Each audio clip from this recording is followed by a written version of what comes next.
Today we're getting into the latest Tesla news, including Tesla beginning the process of stopping vehicle orders, Tesla selling the top 3 EVs in the US by a long shot, 1 million FSD Beta users this year, and more, so let's get into it. First up today, Tesla is rumored to be near a major new battery venture deal in Indonesia. Elon Musk has been in official talks with Indonesia's president, and Tesla themselves have been in talks with officials in Indonesia. Reports of a deal like this came up in 2020 when it was reported that Tesla was in talks to build a new nickel venture in Indonesia. Nickel, of course, is an essential element of long-range battery cells at this point. Tesla was also rumored later in 2020 to be considering building a full battery factory in Indonesia. Indonesia is one of the world's biggest nickel producers, but to encourage local industry and processing, they have recently banned certain nickel exports. Multiple battery suppliers that Tesla uses, like LG and CATL, have made big investments within Indonesia for battery supply, but as we have seen for a while now, Tesla isn't simply relying on suppliers for future battery supply. They are securing raw materials and making their own battery cells in-house to ensure that they have enough battery cells in the future. During an interview last week, Elon was asked if Tesla has plans for a cathode or battery factory in Indonesia, and Elon Musk wouldn't respond. Now, according to Reuters, it's reported that, quote, representatives from Tesla were in Indonesia last week for meetings regarding a potential battery-related investment. Indonesian officials and 2 people familiar with the talks have said. Rumors have continued to ramp up as Elon and Indonesia's president reportedly met at Gigafactory Texas, followed by SpaceX's facilities in Boca Chica, Texas. Representatives for the Indonesian president also said that they discussed, quote, a potential investment in Indonesia's nickel industry and supply of batteries for electric vehicles. This is just another in a long line of battery deals we're going to be hearing about from Tesla in the near future. Some will go through, others will fall through, but in the end, Tesla is constantly going to be working on securing battery supply very far into the future. At the end of the day, it's the reason they currently can make more EVs than anyone else, and why they will likely be able to keep doing so more than any other company for years to come. Next up today, one of the biggest advantages of buying a Tesla, or an electric car in general, is that they are cheaper to operate day to day. Entry prices are higher, but charging at home comes with significant savings over buying gas. I recently just put up 2 different videos breaking down the true cost of my Model Y over 2 years, and then the true cost of my Model 3 over 1 year, and I broke down all of these costs. What we can see is that the day-to-day operations of an electric car are far cheaper than a gas vehicle, and the most significant savings come with charging at home. Charging at a supercharger also includes savings, but lately this has unfortunately been changing. Gas prices have been skyrocketing for a while, and now Tesla superchargers are increasing in California as well. Multiple Tesla owners are reporting that Tesla is raising supercharger fees in California by up to 20%. One particular user found that charging during peak hours now costs a full 58 cents per kilowatt hour instead of 48 cents per kilowatt hour previously.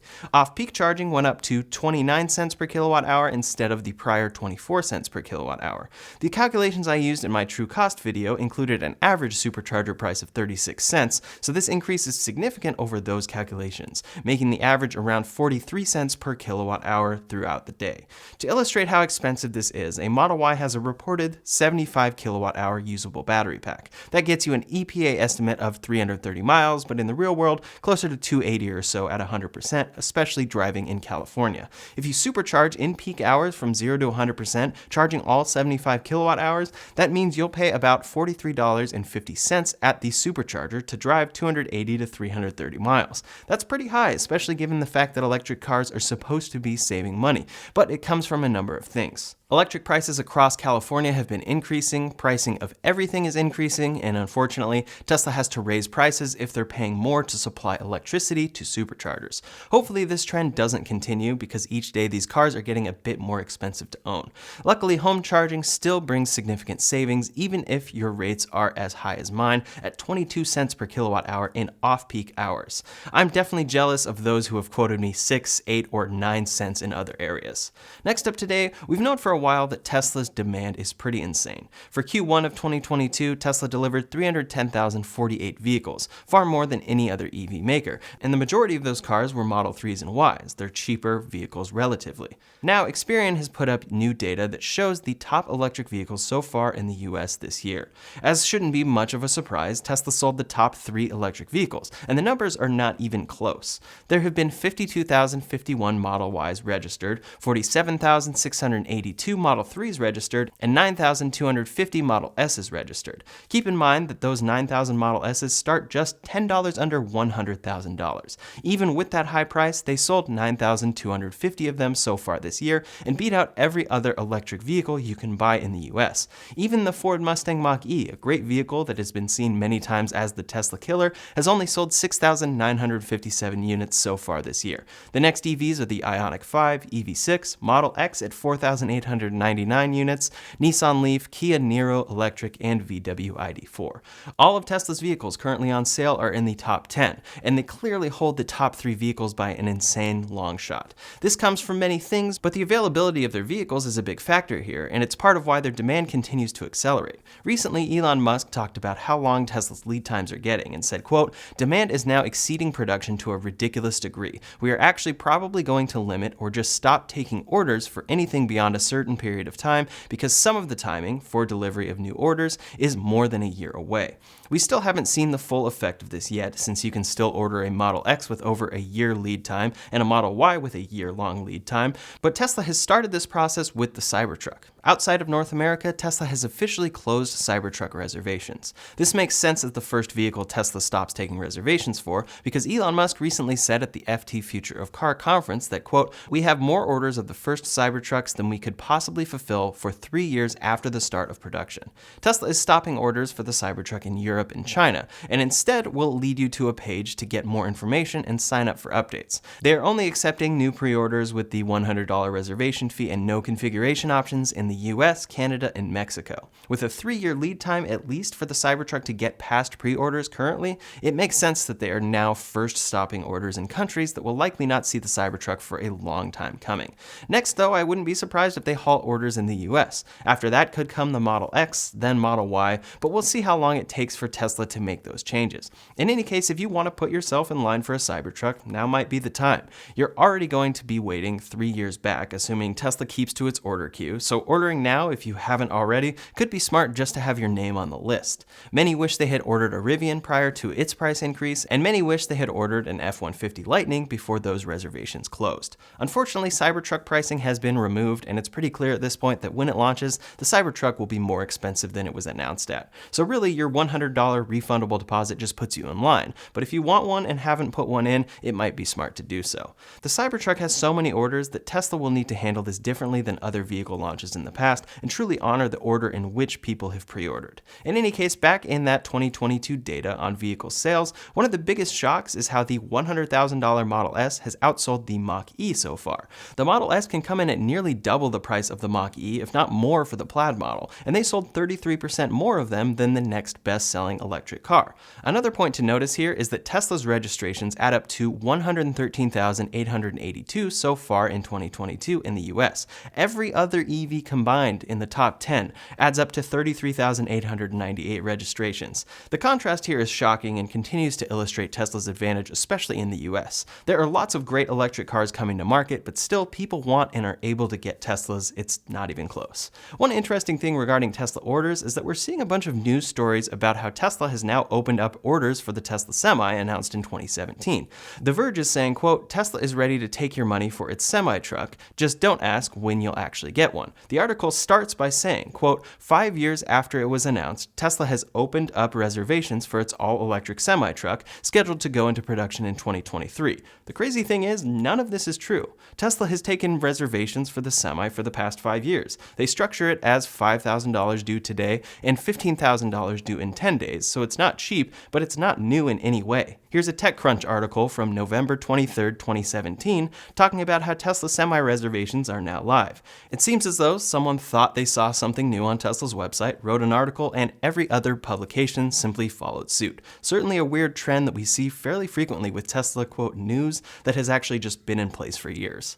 Next up today, Tesla is facing another small recall in China. It covers 107,000 vehicles, so it's large in that matter, but I say small because, again, the fix is an over-the-air software update. This appears to be the same software-based recall that NHTSA issued for certain Teslas due to an overheating issue with the touchscreen processor that could cause certain driver displays on screen to lag. As per usual, notices will be sent, but the fix will arrive in an over-the-air software update automatically before owners even realize a fix was necessary. Next up today, Elon Musk and Tesla have continued their progress on the full self-driving beta. Ultimately, this beta is what they advertise as the coming soon, quote, auto steer on city streets feature to be included in the full self-driving package, which now costs a whopping $12,000. Elon recently talked about how Tesla is no longer in a local maximum, and he reiterated what they've been saying for a while now, that they should be able to achieve self-driving safer than a human this year. There are about 100,000 people in the FSD Beta program, according to Elon Musk, and now in a new interview at the All In Summit, Elon said that the FSD Beta will probably expand to 1 million users by the end of the year. Per usual, we need to take Elon's comments with a grain of salt and a pinch of Elon time, but that increase would be significant. It's also such a big increase that it's unclear at this point if there are a full 1 million Tesla owners who have the full self-driving package. In any case, increasing beta users from 100,000 to 1 million, or a number close to that, would mean significant amounts of data that Tesla can use to improve the FSD system and make it much more effective in all areas. It also means that the FSD Beta is proving safe enough, or at least safe enough when properly monitored, to continue expanding to many more people. It's a good sign for the beta and shows that while everything has been delayed and very slow, Tesla is clearly working on and making progress in this area. Ultimately, in the future, this could mean that their system may end up licensed to other automakers, and Tesla has said that they are open to this. It would be a big source of revenue for them and should increase safety across all vehicles. Next up today, for production at Tesla's factories, first, Giga Shanghai has been ramping up again after being closed, but remains on one shift. First, they were facing setbacks due to supply issues at Giga Shanghai. Now their true ramp-up has been delayed a week. According to documents obtained by Reuters, quote, the latest memo said that it plans to stick to one shift for its Shanghai plant for the current week with a daily output of around 1,200 units. It also said it would now aim to increase output to 2,600 units per day from May 23rd. This will definitely have a big impact on Tesla's Q2 2022 output numbers, since Giga Shanghai has been their most productive factory, but they are still producing and working on getting back up to speed there. Over at Giga Texas, Tesla keeps building Model Ys. A daily high of 142 Giga Texas made Model Ys, presumably built with 4680 cells, were spotted parked outside the factory, ready for transport. Even more updated photos show more Model Ys, mostly in black and blue, but sprinkled with some of each color. This shows that they are producing each color at that factory, and it again begs the question as to, where are these cars going? Tesla has yet to sell these vehicles to customers and has only delivered them so far to employees. Are all of these new standard range 4680 cell Model Ys delivering to employees, or are they stocking up to release this configuration online soon and begin deliveries? I hope that they introduce it soon, since it should be a very popular option, even if it comes in at $60,000. Hopefully it's less, but we'll see. Next up today, Uber has launched a new Comfort Electric option in-app. For now, this is only being introduced in San Francisco, Los Angeles, and San Diego, but it will allow you to order a Tesla or Polestar vehicle from the app. Uber said, quote, as part of Uber's global commitment to becoming a zero-emissions mobility platform by 2040, we're continuing to take steps to help you go electric. Last year, we announced a partnership with Hertz to make up to 50,000 Teslas available for drivers to rent by 2023. Now, with more electric vehicles on the road in the US than ever before, we're excited to introduce Comfort Electric, our newest way for you to get around town in style and be a part of the climate solution. It's as simple as tap a button and request a ride in a premium EV like a Tesla or Polestar. Comfort Electric is now available in Los Angeles, San Francisco, San Diego, and Dubai, with more cities to come soon. It's a new option in the app located above Uber Green and does bring a significant premium according to first users. This is a great option to see and something many people will want to utilize. It also gives people an opportunity to try out riding in an electric car, which only helps shift to electric vehicles further. For Uber, they aren't just providing the option for riders, but they are adding resources for drivers as well, showing the differences in cost of ownership and including a charging map within the app to help Uber drivers best utilize their vehicles.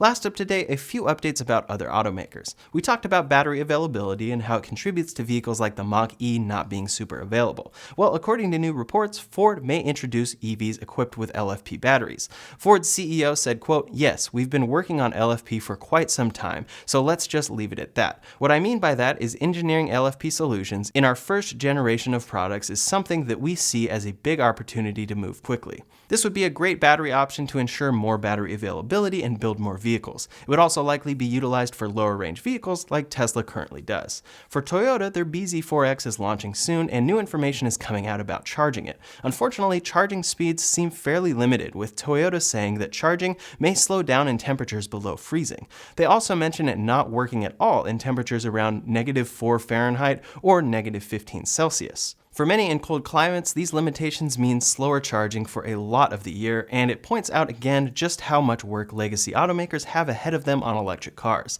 This car will probably sell well, but includes some significant downsides when it comes to fast charging. The Cadillac Lyriq pricing and range has officially been announced, and it's looking great. Cadillac said, quote, "The Lyriq rear-wheel drive model offers an EPA estimated 312 miles of range on a full charge, and has a starting MSRP of $62,990. The all-wheel drive model, which will start at $64,990, adds a second drive unit placed at the front of the vehicle to enhance vehicle dynamics and performance even further for drivers. All-wheel drive doesn't have an EPA rating yet, but that pricing is clearly taking on the Model Y, which starts at the exact same price. The Model Y includes dual motor and more range at that price, but likely the Cadillac will feel a bit nicer inside. We'll have to see. Great to see that car launching and coming with compelling specs. GM was recently spotted benchmarking the Model Y, standard practice in the industry, but it makes sense given GM's plans for electric vehicles and the Cadillac Lyriq priced the same as the Model Y. That's all the latest Tesla news for today, so in the meantime, if you want to see what my true cost of ownership was for a standard range Tesla Model 3 over the past year,